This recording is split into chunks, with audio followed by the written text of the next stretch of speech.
Limbus Company — это игра, требующая собирать команды. Можно собрать команду вокруг одного типа урона, одного резонанса греха, но самый распространенный вариант — собрать свою команду вокруг статусного эффекта. Мы опустим команду Together with Limbus Company, которую большинство новичков собирает из-за отсутствия определенных ID-шек, но такая команда тоже валидна. В данном видео я хочу представить вам свой ультимативный гайд на синкинг для 7 сезона. Я покажу вам команды для Mirror Dungeon, Story мода, Refraction Railway и Thread для экскавации, а также отвечу на главный вопрос: Дикая охота Хитклифф все еще лучшая ID-шка игры или ему пора на пенсию? Во-первых, позвольте мне представить вам команду для Mirror Dungeon. В ней мы берем Риан Санга 1, Сорудон 2, Кодроди 3, Ханафуду Измаил 4, Фейнтарому Рёшу 5, Уджат Отис 6 и Лампу Грегора последним. В чем же заключается смысл этой команды? Убивать, а также накладывать полезные эффекты. Позвольте мне объяснить вам, какие роли имеет каждая ID-шка, начиная с Грегора. Лампа Грегора дает неплохой буст команде с своим эффектом паники Dazzle, который заставляет цель получать на 0,5% больше урона за каждый стак синкинга и берна на себе, вплоть до 10% урона. У него много монеток, что позволяет часто прокать синкинг на цели, а также он может клашаться с противниками вне зависимости от своей скорости. Дальше у нас идет Уджат Отис. Она тоже неплохой саппорт, накладывающий Shout Fracture, из-за которого противник получает на 1% больше урона от глумы слов скиллов за каждый стак, а при максимуме из 10 стаков она накладывает уязвимость глуму, а также наносит глум урон, равный количеству потенции синкинга на цели, тратя 1 каунт, после чего эффект пропадает. Также ее скилл 3 накладывает 3 очень приятных дебафа, а именно Blue Sand, который накладывает плюс 1 синкинг каунт на цель вплоть до плюс 3 каждый раунд, если та проиграла клэш, снижение сопротивления глуму, а также уязвимость глуму, если у цели меньше 0 СП. Следующий идет Фейнтарома Рёшу.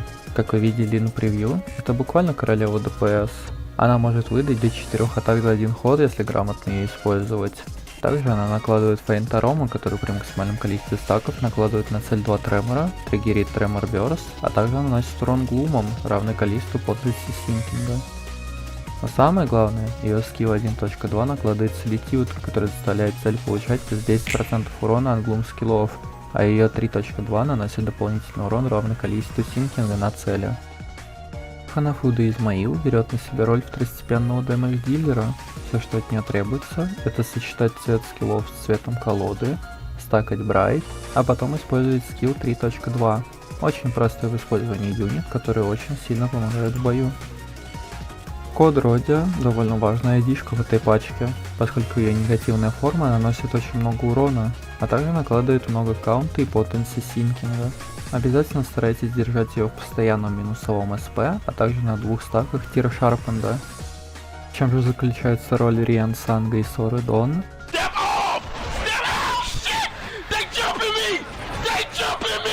Да, это основные дэмэдж-дилеры. Сорудон будет получать приятный бонус от Риан Санга, в то время как Риан Санг будет убивать все живое. Однако полный потенциал Риан Санга начинает раскрываться с 11 этажа Mirror Dungeon, поскольку вы сможете использовать Фуриосу реплика больше чем один раз, а урон, который он наносит, будет разогнан до предела. Как же играть за эту команду? В первом раунде нужно нажать защитные скиллы на Кодроди и Лампе Грегоре. У Ханафуды и Измаил вы должны использовать скилл того же цвета, что и стартовая колода. У Риан Санга и Сорудон направить скиллы на отмеченную предписанием часть тела или врага, а у Рёши использовать скилл 1. Желательно, чтобы она вместе с этим использовала ненаправленную атаку. Далее стакаем 5 стаков Брайду, Ханафуду и Измаил, 9 стаков Procuration и Санга, добиваем до 3-го анлока Дон Кихот с помощью эго или скилл 3, а также добиваем 30 стаков лепестков у Рёшу. Чем больше из этого вы сможете настакать в один ход, тем лучше. Повторяйте этот процесс до победного. Да, все настолько просто. Это Mirror Dungeon, здесь думать не нужно. Теперь разберем команду для Story мода и Refraction Railway. Для обоих этих режимов я использую одну команду, однако если у вас есть свои варианты для Railway, я был бы не против почитать их в комментариях. Итак, Ханафуду Измаил, Solemn Lament Yisang, Кодроди, Фейнтарома Рёшу, Уджат Отис, Батлер Фауст и Лампа Грегор. Не вижу смысла разбирать по новой айдишке, которые уже были, поэтому разберу новые. Батлер Фауст берется из-за эхо поместья, которое дает 50% шанс того, что при наложении синкинга вы дополнительно наложите +1 синкинг каунт, чтобы эффективнее стакать каунты, а также из-за ее скилл 2, который накладывает положительное количество каунта. Главной задачей Исанга — накладывать бабочек на противника. Бабочки неплохо помогают в сюжетке Railway, поскольку бабочки могут наносить до 30 урона глумом, зависящим от количества синкинг потенси на цели. Да, это не так сильно, поскольку есть другие эффекты похожего типа, что не ограничены конкретным числом. Однако, бабочки срабатывают каждый раз при нанесении урона, покуда есть синкинг на цели, а также бабочки более стабильные, нежели Faint Aroma или Shout Fracture. У этой команды не сильно отличается стиль игры от Mirror Dungeon команды, ну а поскольку это сюжетка и Railway, нужно в первую очередь набить пассивки. Советую в первую очередь набивать пассивки Рёшу и Измаил. А так вы делаете то же самое, что и в команде Mirror Dungeon, только в этот раз с бабочками, а также старайтесь использовать скилл 3 Faust как можно раньше, чтобы наложить эхо поместья. Для тред-люксковации мы берем Сору Дон, Solemn Lament Исанга, Код Родю, Ханафуду Измаил, Дикую Охоту Хитклифа, Уджат Отис и Лампу Грегора. Вы спросите, почему я взял Хитклифа вместо Рёшу? Ответ простой. Рёша не успеет раскрыть свой полный потенциал, поскольку мы будем взрывать босса люксковации за 2-3 хода. В первом ходу мы нажимаем защитные скиллы на Дикой Охоте, Код Роди и Грише, а все остальные скиллы мы направляем в крылья. Желательно, чтобы метка предписания Соры Дон тоже была на крыльях, но если ее не будет на крыльях, то кидаем ее скилл на отмеченную часть тела. Во втором раунде все скиллы снова направляются в крылья, желательно, чтобы у Хитклифа была на панели скилл 3.2 или же достаточно СП, чтобы использовать его каунтером. Урона должно хватить, чтобы взорвать босса за 2 хода.